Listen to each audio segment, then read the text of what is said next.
అమ్మ చెప్తేనే నాన్నెవరో కూడా తెలిసేది. అమ్మ చెప్తుంది దేవుడికి దండం పెట్టుకో నాన్న, వినాయకుడు, హనుమంతుడు, అమ్మవారు అని నేనే నా పిల్లలకి చెప్పుకుంటాను. నేనే రామాయణం గురించి చెప్తాను పిల్లలకి.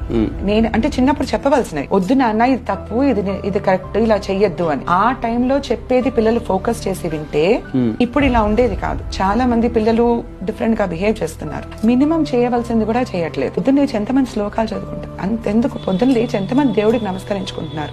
సరే తల్లిదండ్రులు పిల్లలకి చెప్పాలి, ఒకసారి నమస్కరించుకోండి అంటే దానికి ఏమైనా ముహూర్తం పెడతారా? 50 ఏళ్ళు వచ్చిన తర్వాత పూజ చేయాలి, 40 ఏళ్ల తర్వాతే పూజలు చేయాలి, చిన్న వయసులో పూజలు చేయకూడదు, ఇలాంటివి ఏం లేదు కదా. సో ఇవన్నీ ఫాలో అవ్వాలంటే తల్లిదండ్రులు చెప్పాలి. ప్రథమ గురువు ఎవరు?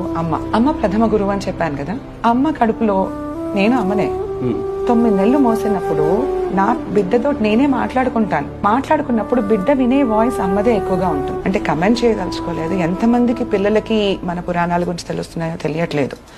కానీ పిల్లలు ప్రేమగా చెప్పి కరెక్ట్ గా చెప్పి ఎడ్యుకేట్ చేయగలిగితే వాళ్ళు కన్విన్స్ అవుతారు, వాళ్ళు వింటారు. కానీ వద్దండి వాళ్ళు చెప్తే వినరు అని నేనే నా పిల్లలకి సపోర్ట్ చేస్తే వాళ్ళు ఎక్కడ బాగుపడతారు? కానీ మెల్లమెల్లగా అలవర్చుకోవచ్చు వాళ్ళ పిల్లలు.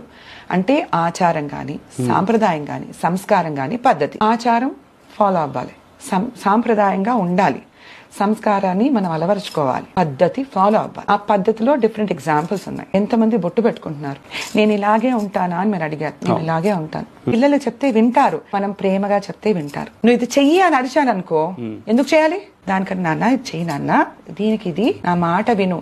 నిజంగా మెల్లగా చెప్తే ఎందుకు వినరు పిల్లలు? కసురుకొని చెప్పడం ఎందుకు? పిల్లలు కూడా అంతే, వాళ్ళు రివర్స్ ఇచ్చారు అంటే మనం చెప్పే విధానం బట్టి ఉంటుంది.